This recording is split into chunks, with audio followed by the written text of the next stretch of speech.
Alors bonjour à tous, je vous propose aujourd'hui une partie d'échecs vraiment révolutionnaire, jouée entre Vladimir Ilitch Lénine et Maxime Gorki, en 1908 en Italie. Alors il y a quelque temps, je vous avais déjà montré une partie d'histoire qui opposait Oppenheimer à Einstein. Et cette partie avait été assez déséquilibrée. Donc on va voir si celle-ci entre Lénine et Gorki va être plus intéressante. Si vous n'avez pas vu la partie Einstein contre Oppenheimer, je vous invite à cliquer sur le lien ci-dessus. Allez, on commence. Alors Lénine a des blancs et il ouvre avec le pion roi. Il joue E4.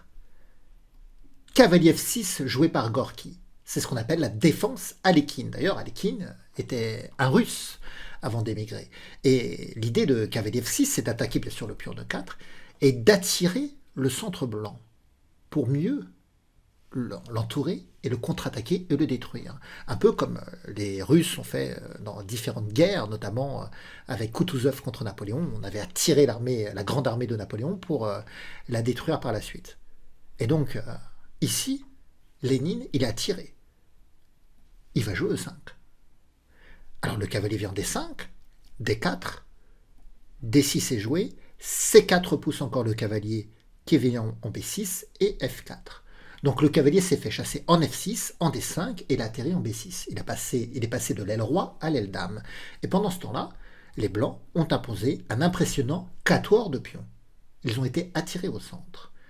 Mais on est dans les débuts justement de la défense alekhine et on va voir que Gorki a étudié ce système. Regardez ce qu'il fait. Il prend E5, donc si on reprend du pion D, bien sûr, il y aura l'échange des dames qui n'est pas trop en faveur des blancs ici, ça déroquerait le roi, donc on reprend du pion F. Et cavalier C6 attaque le pion D4. Si le pion D4 avance, c'est le pion E5 qui en fera les frais. Donc comme les noirs attaquent deux fois le pion D4, attaquent le centre, il faut que les blancs le protègent. Mais comment il faut défendre le pion D4 ? Si on joue le coup naturel cavalier F3, souvent quand il y a un cavalier qui attaque le centre, il y a un autre cavalier qui vient défendre le centre. Mais là, si on joue cavalier F3, les noirs en profiteraient pour jouer fou G4. Regardez, c'est pas ce qui a été joué, mais sur cavalier F3, les noirs en profiteraient pour jouer fou G4, pour clouer et s'apprêter à éliminer le cavalier, pour ensuite gagner sur case noire ici. Alors, face à cette attaque du centre, c'est pas cavalier F3 qui est joué, c'est fou E3. Donc du coup, les noirs, ils cherchent à jouer E6, mais ils veulent pas enfermer leur fou. Et comme le fou ne peut pas aller en G4, puisque la dame prendrait, eh bien, il doit se contenter de la case F5.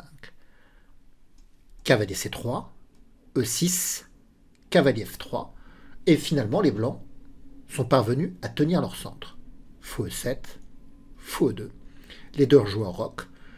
Et pour l'instant, les deux joueurs suivent une variante théorique de cette défense alekhine.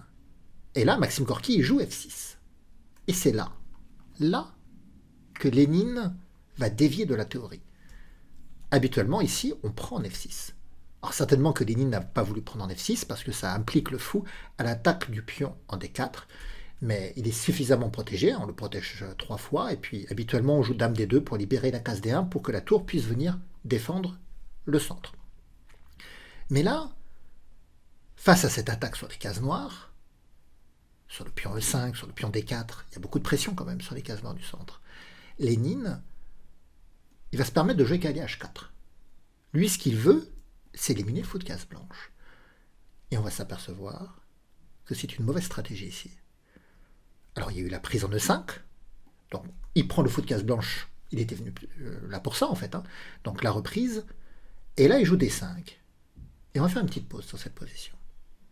Les noirs ont un pion de plus. Mais la poussée en D5 est jouée pour déstabiliser la cavalerie noire. Et repousser même la cavalerie noire. Parce que le cavalier C6, où il va? Si les noirs veulent conserver un pion, il va falloir que le cavalier choisisse des cases, mais s'il rentre en B8, il va y avoir la poussée C5 et l'autre cavalier est chassé.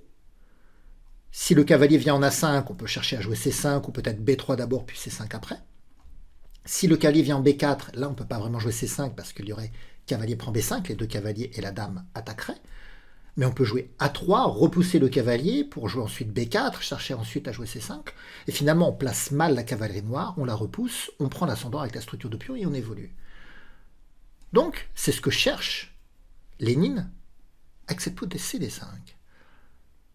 Ah non, c'est un peu court, jeune homme.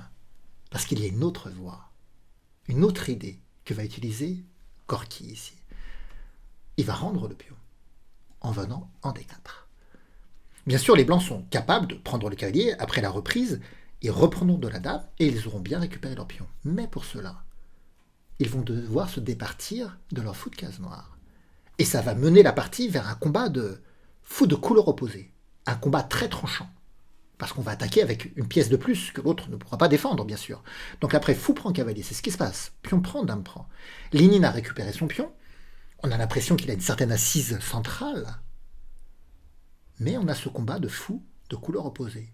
Fou de case blanche contre fou de case noire. Et à ce petit jeu-là, c'est les noirs qui sont les mieux lotis. Parce que les blancs ont des faiblesses structurelles sur les cases noires, que Gorky va immédiatement mettre en lumière avec le retrait du cavalier en D7. Pourquoi le cavalier vient en D7 Vous avez compris. On aurait pu se dire que le fou se serait mis en F6 sur cette diagonale, mais non, c'est pas cette diagonale qu'il cherche. C'est celle-ci. Venir en C5 sous protection du cavalier pour aligner la dame et le roi. Et d'ailleurs, c'est un jeu contre le roi qui va se passer. Parce qu'à la fois, le fou de case noire va pouvoir se nicher en C5, attaquer le roi pour qu'il vienne en H1. D'ailleurs, c'est ce qui s'est passé, un roi H1, fou C5, donc dame D3. On voit que le fou de case noire est mieux impliqué que le fou de case blanche au combat. Et puis, les noirs ont une majorité de pions à l'aile roi. Ils ont 3 pions contre 2. Les blancs ont plutôt un pion central de plus.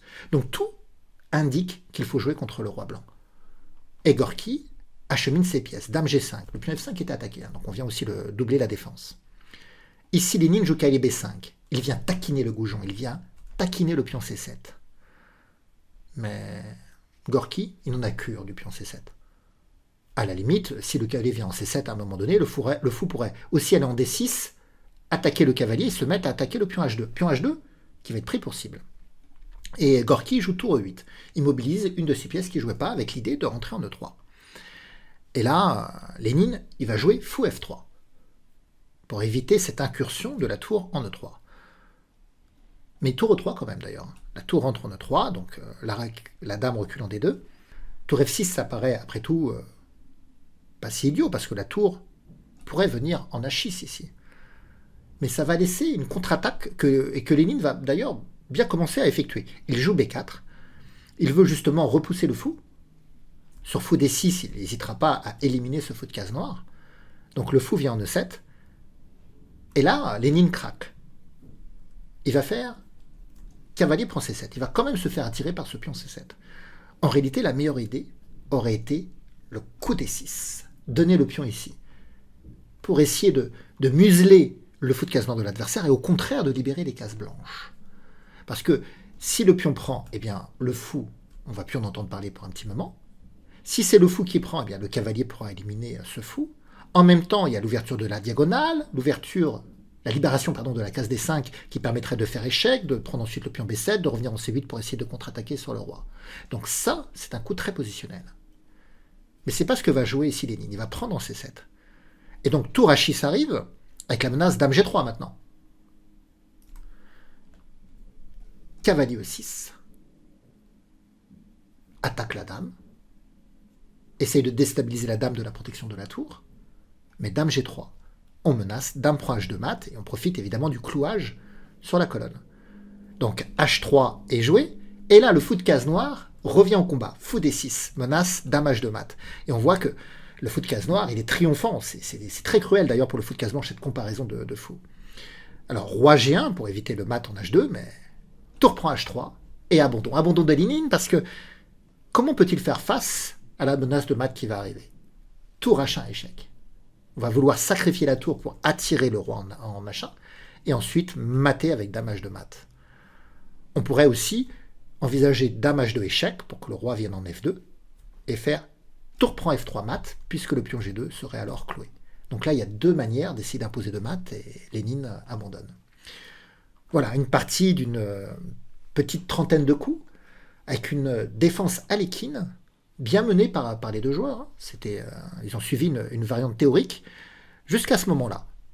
Jusqu'à ce moment-là où on se voit que les cases noires sont mises sous pression. Le pion attaque, le cavalier, la dame attaque, le cavalier attaque ici. Il y a une pression. Ah, j'ai raté ma flèche, voilà.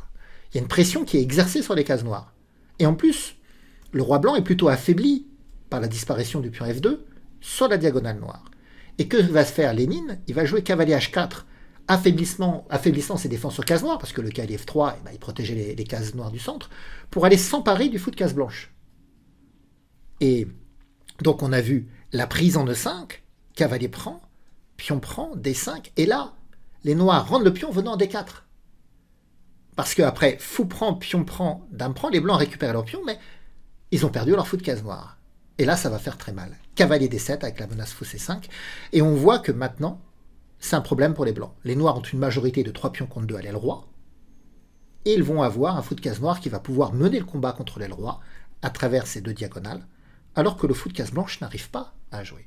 On a vu qu'il y avait une petite opportunité à un moment donné dans la partie avec la poussée du pion D5 en D6 pour libérer un peu les diagonales blanches et la case, mais opportunité loupée, pas Lénine. Bien voilà, j'espère que cette partie vous aura intéressé. N'hésitez pas à laisser des commentaires, des pouces et à partager la vidéo.